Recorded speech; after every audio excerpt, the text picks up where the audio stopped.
There's quite a bit of hysteria in the 3D as well as digital art communities, them talking about how AI is going to replace them. Can the outputs from AI be good enough to be used, or are they still AI slop? Let's find out. And just some background and context about me before we get started. The reason why I'm interested in making this video is because I myself am a visual artist. I primarily work inside of Blender, and I'll be showing a side-by-side comparison of my own work as well as stuff I try to replicate in AI, just to do a side-by-side battle and see which one looks better. By the way, if you have Sora and you want to follow me, it's the same handle as I have on other platforms. It's mv.nyc, and I've been playing around with Sora just to see what it's capable of. A lot of these video generation models have struggled with the point cloud aesthetic because it's very fine detail. In previous AI models, there'll be a lot of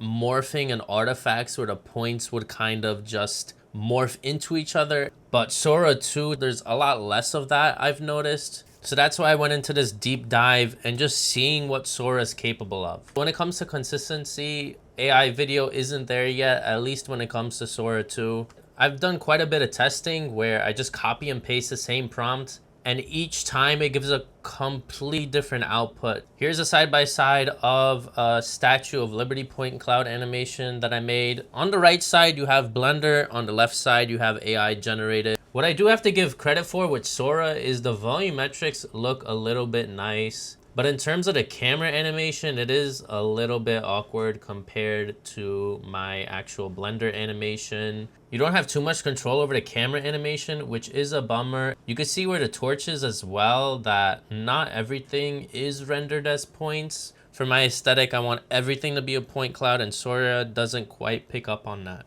And this is one of my older animations. I made this one last year. In terms of the generation that Sora put out for this one, I like how it placed the volumetrics. Also, the way the points kind of have this grid fashion reminds me of one of my other animations where I have this grid style points, which is actually one of the lessons I go over in my Blender point cloud course. And I like how the camera animation is smooth, but the buildings here kind of don't make sense. I feel like it's repeating a lot of the same buildings. You got one World Trade here, but you don't really have the rest of the complex. And then there's a lot of repeating buildings, which kind of looks weird compared to my animation on the right, where this is Google Maps data that is actual representation of real world data. Sora nails as well is the sky and the atmosphere. Honestly, I'd have to give this one to Sora. Here's another generation that Sora made. For me to animate something like this and do all the easing and getting the camera on the path correctly would take quite a bit of time, so it does understand fly-throughs and FPV animations and even the placement of the buildings where the World Trade Center is there. That's how it actually is in New York. So it is pretty coherent. Just the one thing is the road on the bridge looks a little bit weird. But everything else actually looks pretty great. The volumetrics, the sky, pretty spot on. So I'd have to give this to Sora as well. That being said, although I do prefer how Sora looks, it doesn't necessarily mean I'm going to use it because there is so little control. It's kind of a guessing game when you enter in the prompt and what you get out. You never really know what you're going to get. And you do get the artifact that I mentioned earlier where the points kind of blend in with each other that I really don't like. And then another thing is I really want to hold that point cloud aesthetic, but then near the end, you could see that the Brooklyn Bridge shows up as a solid object and not a point cloud. So that's another thing that AI still is lacking in. Here's the next side-by-side. Sora is a bit weird when it comes to control as well as camera animation. Also, when it comes to consistency of an aesthetic, it does miss quite a bit. You can see that the trains aren't point clouds in this case. So for all of these Sora generations that I showed, whatever animation I'm showing on the right side is what I wanted to emulate in Sora. So I gave an as detailed prompt as I possibly could in order to give a one-for-one replication. As you can see here, I was very specific about the specific train car model that is in New York, the R46. it didn't quite get that right. Sora still does struggle with the likeness of stuff in the 3D world. I also wanted to have the points move, but they didn't seem to move. And also the camera animation does look a little bit weird here. It's kind of just standing in one place and not really moving much. And you can see in the prompt here, I said that the camera flies through the scene quickly, but it's just standing there. I want it to move through the entire train car, but it's kind of just floating in the same place, as you can see compared to the right, where it is moving and revealing the rest of the train over time. Next up, we got the Warsaw Tower, and actually it got the building quite right.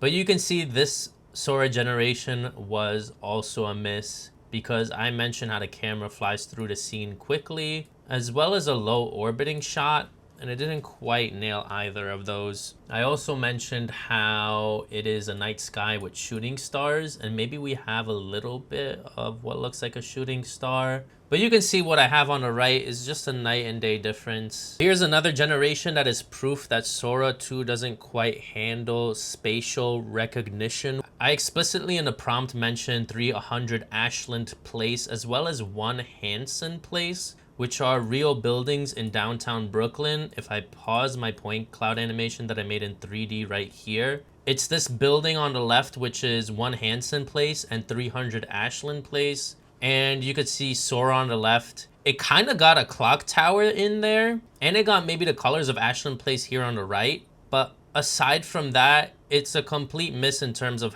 the visual identity of the buildings. But you know, not all Sora generations are bad. Like this one right here, I actually like. Except near the end, it gets a little bit awkward, but especially near the start, I really like the aesthetic here where it has larger points kind of just floating in the air, which is something that I haven't experimented with my Blender stuff. But this looks like a really cool concept. I might bring this type of ideation into Blender and implement it in my own real work. Sora doesn't necessarily need to be a place where you use final outputs. It can be a place for ideation as well as conceptualizing. Here's a point cloud of Shibuya.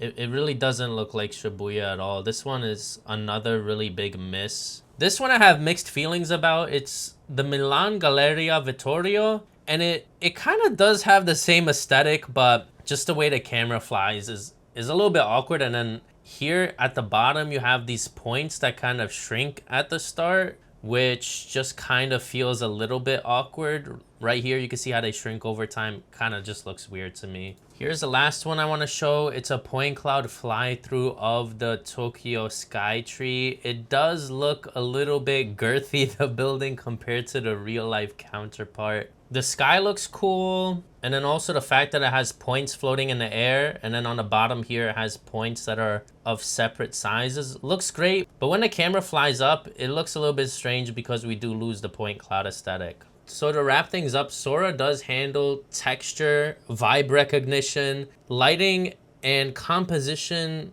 quite well. But when it comes to consistency, camera animation, as well as prompt coherence, it does fall short. As of the current state where AI is now, I don't think it will replace 3D animation. Maybe for some niche things such as explosions. There are some AI platforms that have specific presets that work really well. I did this whole 5 or 6 minute long documentary of an artist, and I included my own 3D renders in that mini doc. But I did include one AI generated shot of Mount Fuji, and the result from that was really great. When it comes to replicating specific niche art styles, I feel like AI struggles quite a bit. I think in a few years down the line, maybe 3 to 5 years from now, AI will reach a place where it is indistinguishable from actual 3D renders, or it might come pretty close. That being said, I don't think AI will replace 3D artists. I feel like 3D artists will be able to harness these tools and integrate it into their own workflow to iterate, ideate, and make creations faster. I feel like these 3D softwares aren't going to go anywhere. Maybe Blender and other 3D packages will implement AI tools in order to make 3D scene creation faster. I know that there's a significant percentage of people that absolutely hate AI, and I understand where those people are coming from. but I've interviewed artists that had their work shown at the Sphere, as well as MoMA, very prestigious places to have your work shown, and they do use AI in their creative process. It doesn't replace their work, it actually helps them to make even better pieces. That's the end of this video. I just wanted to make this video just to share my thoughts of me being a 3D artist, what I think of the current state of AI. And from what you've seen from the results of this video, I won't be quitting 3D softwares anytime soon. Also, leave a comment down below because I'm curious, those who actually use AI in their creative process, how it does help you and how you do use it. And I'm also curious to hear what you think about the direction of where AI is heading. Is it going to help creatives or is it going to take away from creative people? That's the end of this video. If you want to see more of my own art or any other content that I make regarding art, because I don't just post about my own art, be sure to subscribe and I'll see you in the next video.